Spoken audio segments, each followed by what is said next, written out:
Cara terbaik untuk membalas dendam adalah dengan tidak menjadi seperti musuh Anda.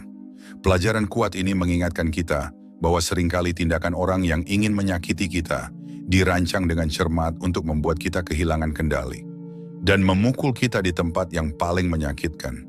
Mereka ingin kita bertindak tanpa pikir panjang, menunjukkan kelemahan, atau menurunkan diri kita ke level mereka. Namun bagaimana jika kita memilih cara yang lebih cerdas? Bayangkan, seorang petarung berpengalaman yang bukannya merespons dengan cepat dan bermain sesuai dengan permainan lawan. Memilih untuk tetap tenang, mengamati, dan memberikan respons yang bijak.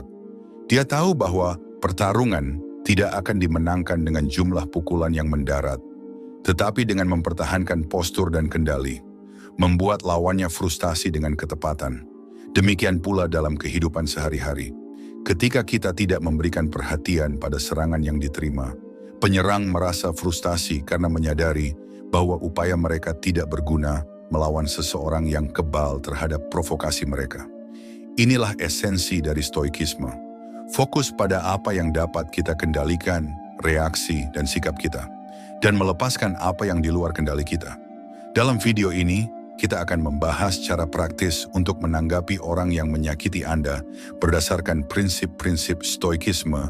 Bersiaplah untuk mengubah cara Anda menghadapi penghinaan dengan mengadopsi strategi yang efektif dan juga meningkatkan karakter Anda. Dengan mempraktikkan teknik-teknik ini, Anda tidak hanya membuat frustasi mereka yang ingin menyakiti Anda, tetapi juga memperkuat diri Anda sendiri dengan setiap tantangan yang dihadapi. Mari kita mulai. Nomor 1, abaikan dan jangan bereaksi. Salah satu cara paling kuat untuk menanggapi orang yang menyakiti Anda adalah dengan mengabaikan mereka dan tidak bereaksi. Ketika Anda memilih untuk tidak menanggapi provokasi dan penghinaan, Anda menunjukkan kendali emosional dan keunggulan moral yang bisa membingungkan penyerang. Tindakan pengendalian diri ini menunjukkan bahwa Anda tidak membiarkan tindakan atau kata-kata orang lain memiliki kekuasaan atas emosi dan reaksi Anda. Mengabaikan seseorang yang telah menyakiti Anda adalah bentuk balas dendam yang efektif, karena menghilangkan kepuasan dari orang tersebut untuk melihat bahwa mereka telah mempengaruhi Anda. Seringkali orang yang menyakiti Anda mencari reaksi, berharap melihat dampak dari tindakan mereka. Dengan tidak bereaksi, Anda mengambil kekuatan itu dari mereka dan menjaga martabat Anda tetap utuh. Lebih dari itu, pendekatan ini sangat selaras dengan prinsip-prinsip stoikisme yang menekankan fokus pada apa yang ada dalam kendali kita dan melepaskan apa yang tidak dalam kendali kita. Anda tidak dapat mengendalikan perilaku orang lain, tetapi mengabaikan dan tidak bereaksi adalah cara untuk menegaskan kendali internal ini dan menjaga ketenangan pikiran Anda. Alih-alih terlibat dalam konfrontasi yang bisa meningkat dan menyebabkan lebih banyak rasa sakit, memilih untuk mengabaikan memungkinkan Anda untuk tetap fokus pada apa yang benar-benar penting, kesejahteraan dan pertumbuhan pribadi Anda. Tindakan tidak bereaksi ini bisa dianggap sebagai kemenangan tenang, di mana ketahanan dan kekuatan batin Anda lebih terlihat daripada kata-kata atau tindakan terburu-buru. Nomor 2, tanggapi dengan kebaikan. Ini bisa menjadi salah satu cara paling efektif untuk menangani situasi. Menghadapi dengan kebaikan orang yang menyakiti Anda tidak hanya membingungkan penyerang, tetapi juga mengurangi dampak penghinaan. Dengan menunjukkan kedewasaan emosional, Anda bangkit di atas negativitas dan dendam, menunjukkan bahwa Anda tidak terpengaruh oleh emosi. Ketika Anda menanggapi dengan kebaikan, ini bisa membuat orang yang menyakiti Anda berpikir kembali. Reaksi yang diharapkan biasanya adalah kemarahan atau konfrontasi, dan dengan menanggapi dengan kebaikan, Anda memutus siklus negatif tersebut. Sikap ini dapat membuat penyerang merenungkan tindakan mereka, dan dalam beberapa kasus, bahkan mempertimbangkan kembali perilaku mereka. Kebaikan juga memiliki efek positif pada diri Anda sendiri. Memilih untuk bersikap baik, bahkan di hadapan rasa sakit, mempromosikan rasa kedamaian batin dan rasa hormat terhadap diri sendiri. Anda menunjukkan kepada diri Anda sendiri bahwa Anda mampu mengendalikan reaksi Anda dan bertindak sesuai dengan nilai-nilai Anda, terlepas dari keadaan eksternal. Menanggapi dengan kebaikan tidak berarti membiarkan orang lain memperlakukan Anda dengan buruk. Itu adalah cara untuk menetapkan batasan yang tidak memperparah konflik. Anda dapat bersikap tegas dan baik hati. Pada saat yang sama, membuatnya jelas bahwa Anda tidak menoleransi ketidaksopanan, tetapi memilih untuk tidak menanggapi dengan agresi. Pendekatan ini sejalan dengan prinsip-prinsip stoikisme, yang menghargai, menjaga ketenangan, dan rasionalitas dalam menghadapi kesulitan. Dengan menanggapi dengan kebaikan, Anda melatih kendali atas emosi dan tindakan Anda, yang merupakan pilar dari filsafat stoikisme. Nomor 3. Cari keadilan, bukan dendam. Saat seseorang menyakiti Anda, reaksi alami mungkin adalah ingin membalas. Tetapi cara yang lebih efektif dan konstruktif untuk merespon adalah mencari keadilan. Memilih untuk menyelesaikan situasi melalui cara-cara yang adil dan legal, daripada mengambil hukum ke tangan sendiri, menunjukkan kedewasaan dan penghormatan terhadap aturan hukum.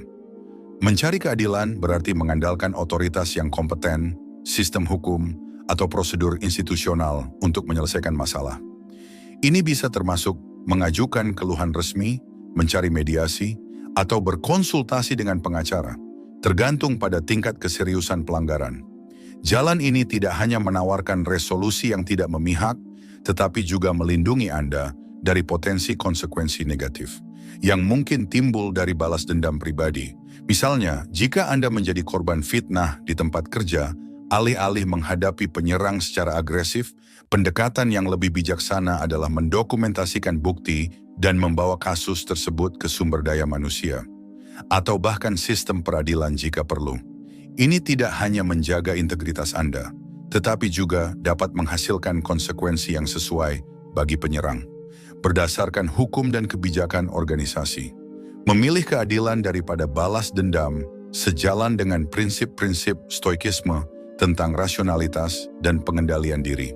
Stoikisme mengajarkan bahwa kita harus bertindak sesuai dengan akal sehat dan kebajikan daripada dipandu oleh emosi destruktif seperti kemarahan atau keinginan untuk membalas dendam. Mencari keadilan adalah tindakan disiplin dan kebijaksanaan. Berfokus pada menyelesaikan masalah dengan cara yang etis dan seimbang. Selain itu, dengan mencari keadilan, Anda mempromosikan lingkungan yang lebih adil dan aman untuk semua orang di sekitar Anda. Ketika individu tahu bahwa perilaku merugikan akan diperlakukan secara adil dan legal, ada kemungkinan yang lebih besar bahwa perilaku semacam itu akan dihindari di masa depan. Nomor 4, tetapkan batas yang jelas. Mengkomunikasikan batas Anda dengan tegas, menunjukkan bahwa Anda tidak mentoleransi ketidaksopanan, dan bahwa Anda menghargai kesejahteraan emosional Anda.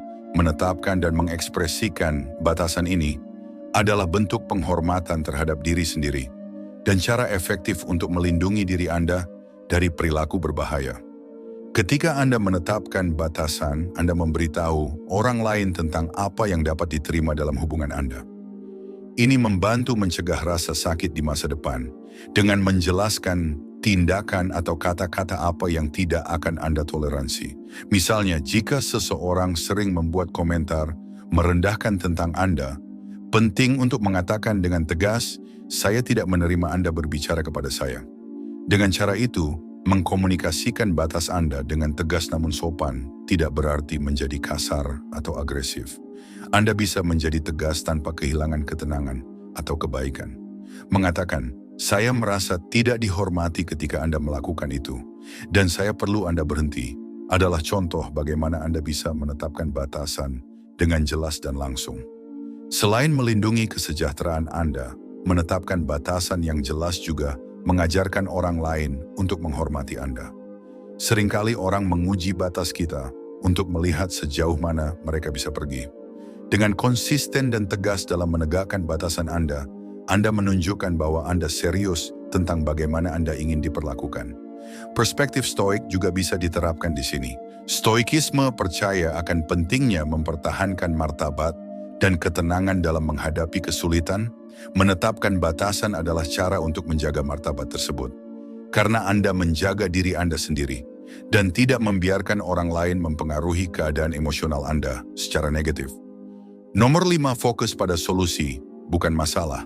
Cara yang efektif untuk merespons orang yang menyakiti Anda adalah dengan fokus pada mencari solusi praktis daripada terus memikirkan apa yang telah terjadi. Dengan fokus pada solusi, Anda menghindari spiral negatif dari rasa dendam dan kemarahan, serta bekerja secara proaktif untuk menyelesaikan situasi dengan cara yang konstruktif. Jika seseorang menyakiti Anda, wajar merasa kesal dan ingin terus membicarakan masalah itu. Namun terlalu banyak fokus pada masalah dapat memperburuk perasaan negatif dan mencegah kemajuan nyata. Sebaliknya, mencoba memahami akar masalah dan mencari cara untuk menyelesaikannya dapat mengubah situasi negatif menjadi peluang untuk pertumbuhan dan pembelajaran. Misalnya, jika seorang rekan kerja membuat komentar yang menyinggung, alih-alih bereaksi dengan marah atau terpaku pada apa yang dikatakan, Anda bisa menangani situasi dengan bertanya, apa yang bisa kita lakukan untuk memastikan ini tidak terjadi lagi? Atau bagaimana kita bisa memperbaiki komunikasi kita untuk menghindari kesalahpahaman di masa depan? Pendekatan seperti ini tidak hanya menunjukkan kedewasaan dan pengendalian diri, tetapi juga menunjukkan bahwa Anda berkomitmen untuk menciptakan lingkungan yang lebih harmonis dan produktif. Sikap ini yang fokus pada solusi, selaras dengan prinsip-prinsip stoikisme, yang menekankan pentingnya mengendalikan reaksi kita dan fokus pada apa yang dapat kita ubah. Stoikisme percaya bahwa dengan mengarahkan energi kita pada tindakan konstruktif, kita dapat mempertahankan ketenangan pikiran dan meningkatkan kesejahteraan secara keseluruhan. Pendekatan ini juga membantu mengubah cara berhubungan dengan menunjukkan bahwa Anda lebih fokus pada menyelesaikan masalah daripada mempertahankan konflik. Anda dapat membuat orang lain merasa tidak nyaman dan membuka saluran komunikasi yang lebih efektif. Ini bisa menghasilkan pemahaman yang lebih baik satu sama lain dan mungkin hubungan yang lebih kuat dan lebih hormat. Nomor 6, gunakan humor. Menanggapi dengan lelucon atau komentar cerdas dapat meredakan ketegangan, menunjukkan bahwa Anda tidak mengambil penghinaan itu dengan serius dan tidak mudah terguncang olehnya. Humor memiliki kekuatan untuk mengubah dinamika interaksi, mengubah momen konfrontasi menjadi situasi yang lebih mudah dihadapi dan ringan. Ketika Anda menanggapi dengan humor, Anda mematahkan siklus negativitas yang ingin diciptakan oleh orang lain. Seringkali, mereka yang menyakiti Anda mengharapkan reaksi marah atau sedih, dan dengan menanggapi secara humoris, Anda membingungkan penyerang dan mengurangi dampak penghinaan tersebut.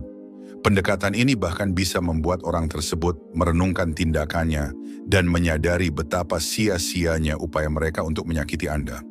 Selain itu, menggunakan humor menunjukkan tingkat kecerdasan emosional yang tinggi. Ini berarti bahwa Anda dapat mempertahankan kendali atas emosi Anda dan memilih respon yang tidak hanya melindungi ketenangan pikiran Anda, tetapi juga dapat meredakan situasi yang berpotensi konfrontatif. Humor dapat menjadi alat yang kuat untuk menetapkan batasan dengan cara yang ringan dan efektif, tanpa harus terlibat dalam konfrontasi langsung. Misalnya, jika seseorang membuat komentar yang tidak menyenangkan tentang Anda, respon humoris seperti, saya akan mencatat itu dan membahasnya dengan terapis saya di sesi berikutnya, dapat mengubah kritik menjadi momen tawa, menunjukkan bahwa Anda tidak mau mengambil penghinaan tersebut dengan serius. Sikap ini tidak hanya melindungi harga diri Anda, tetapi juga menunjukkan bahwa Anda memiliki kepercayaan diri yang cukup untuk menangani situasi sulit secara konstruktif. Perspektif stoik juga bisa diterapkan di sini, karena stoikisme percaya akan pentingnya menjaga ketenangan dalam menghadapi kesulitan. Menggunakan humor adalah cara untuk menunjukkan bahwa Anda di atas provokasi yang remeh dan lebih memilih merespons dengan cara yang menjaga ketenangan batin Anda. Nomor 7, kembangkan ketahanan diri. Untuk mengembangkan keterampilan vital ini, penting untuk berlatih refleksi diri, meluangkan waktu untuk memikirkan pengalaman dan emosi Anda. Memahami bagaimana dan mengapa situasi tertentu mempengaruhi Anda, bisa membantu Anda mengembangkan cara menghadapi yang lebih efektif. Selain itu, mempertahankan perspektif positif, mencoba melihat tantangan sebagai peluang pertumbuhan, memperkuat kemampuan Anda untuk menangani masalah di masa depan. Membangun jaringan dukungan dari teman, keluarga, atau profesional juga penting selama masa-masa sulit. Berbicara dengan seseorang yang Anda percayai dapat membantu memproses perasaan dan menemukan solusi.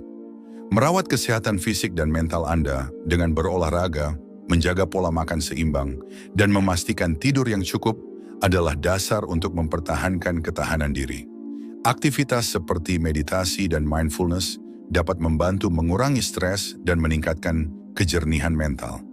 Menetapkan tujuan realistis memberi Anda rasa tujuan dan arah. Bekerja dalam langkah-langkah kecil untuk mencapai tujuan ini dapat meningkatkan kepercayaan diri dan ketahanan diri Anda.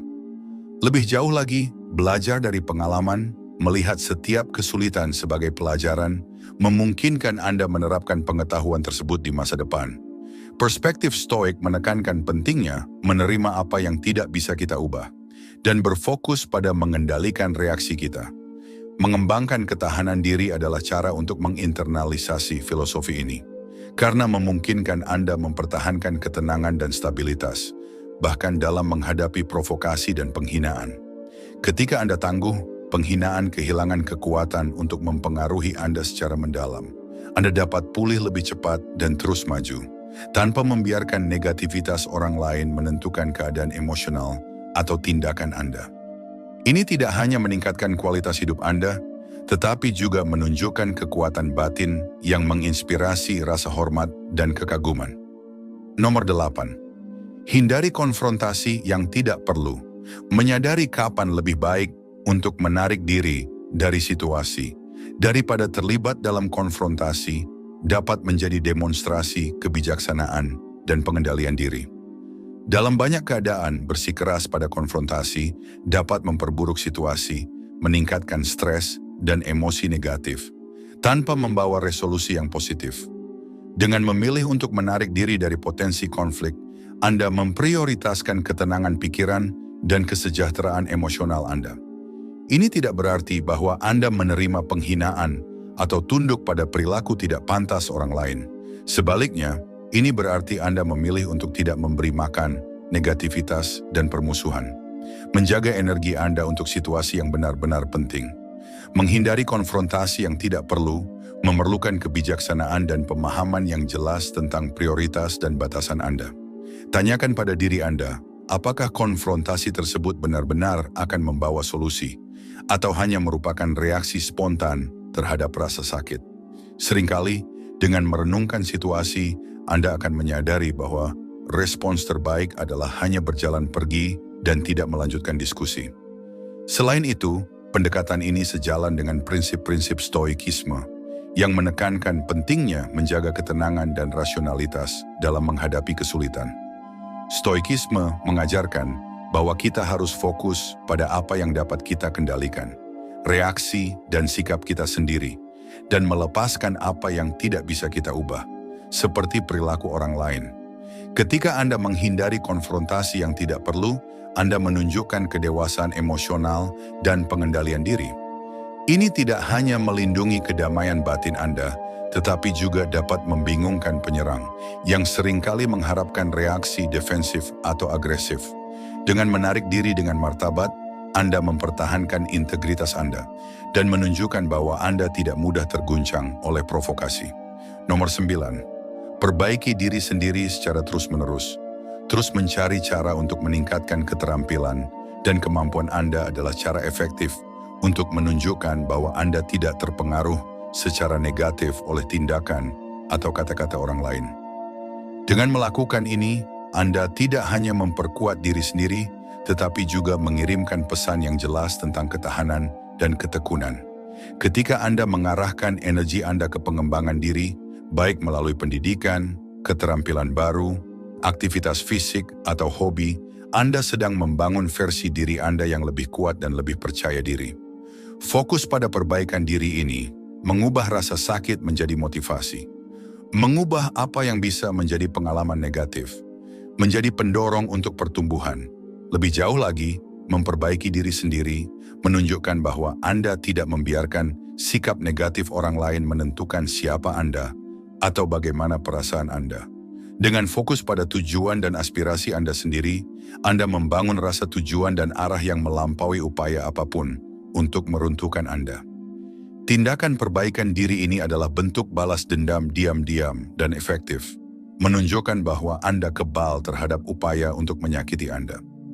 Pendekatan ini juga sangat berakar pada prinsip-prinsip stoikisme.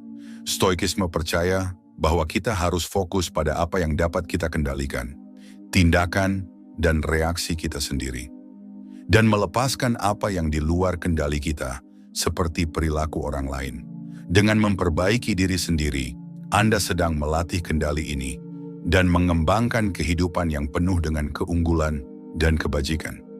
Misalnya, jika seseorang membuat kritik yang merusak tentang keterampilan profesional Anda, alih-alih merasa terpuruk, Anda bisa berinvestasi dalam kursus, workshop, atau proyek yang meningkatkan kompetensi Anda. Dengan mencapai tingkat kesuksesan dan kompetensi baru, Anda membuktikan pada diri sendiri dan orang lain bahwa Anda mampu mengatasi kesulitan dan bangkit lebih kuat. Nomor 10. Refleksi sebelum membuat keputusan. Mengambil momen untuk berpikir sebelum merespons, menghindari reaksi spontan yang bisa memperburuk situasi dan membawa konsekuensi negatif. Pendekatan ini mempromosikan ketenangan dan rasionalitas, memungkinkan Anda memilih tindakan terbaik berdasarkan logika daripada emosi sesaat. Ketika seseorang menyakiti Anda, reaksi alami mungkin segera dan penuh dengan emosi, seperti kemarahan, frustasi, atau kesedihan. Namun reaksi spontan ini seringkali memperburuk situasi dan dapat menyebabkan konflik yang lebih besar. Dengan berhenti sejenak dan merenung, Anda memberi diri Anda kesempatan untuk menilai situasi dengan lebih jelas dan objektif.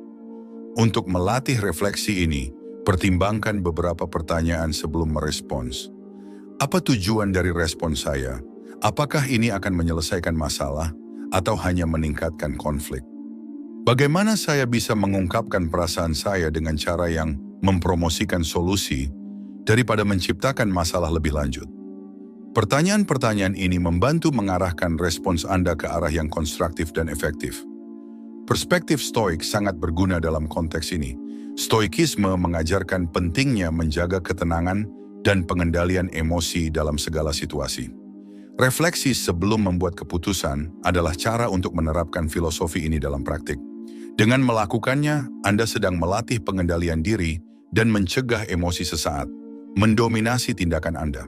Misalnya, jika seseorang menghina Anda dalam momen kemarahan, alih-alih langsung merespons dengan serangan balik verbal, Anda bisa memilih untuk menarik nafas dalam-dalam, memikirkan apa yang benar-benar ingin Anda komunikasikan, dan kemudian merespons dengan tenang dan tegas.